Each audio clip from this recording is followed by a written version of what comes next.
The .NET Framework 3.0 has been known since its first steps as WinFX.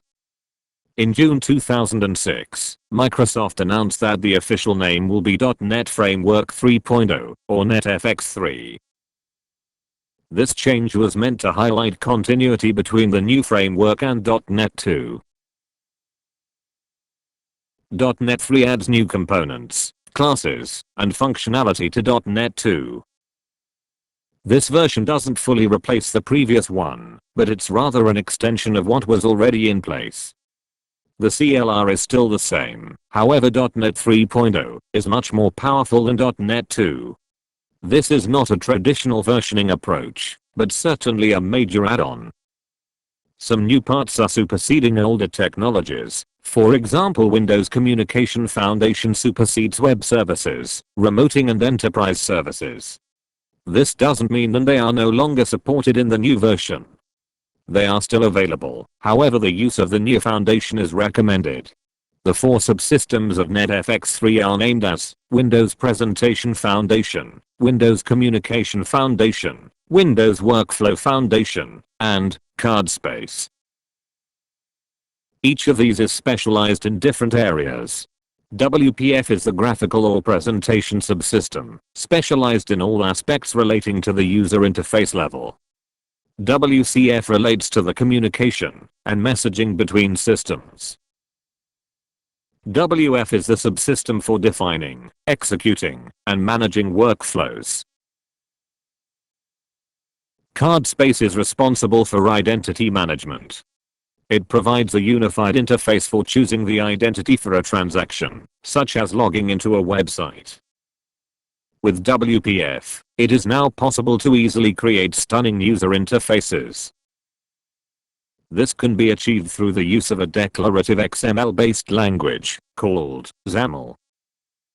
Thanks to the intermediation of XAML and its related tools, designers and developers can now better collaborate.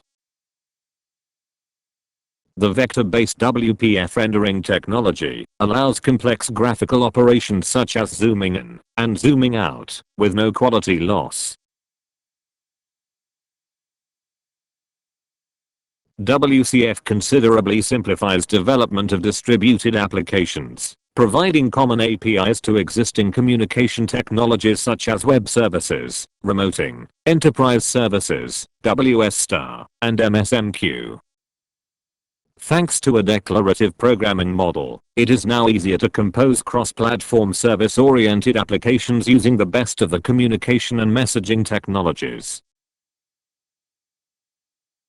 WF makes possible to add complex business logic to your programs with simple drag and drop operations on a designer surface. WF allows the creation of living diagrams that represent what the application is actually doing, without having to scroll through many lines of code.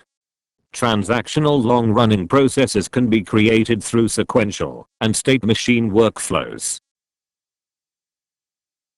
CardSpace allows you to use a model of authentication based on virtual cards. In the physical world, one person has got several identification cards, giving her access to different services. This is what is now happening in CardSpace.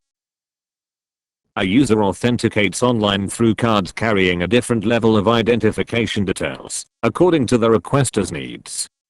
CardSpace also implements a robust system of validation of authenticity of websites, reducing the chances of phishing and subsequent damages such as identity theft.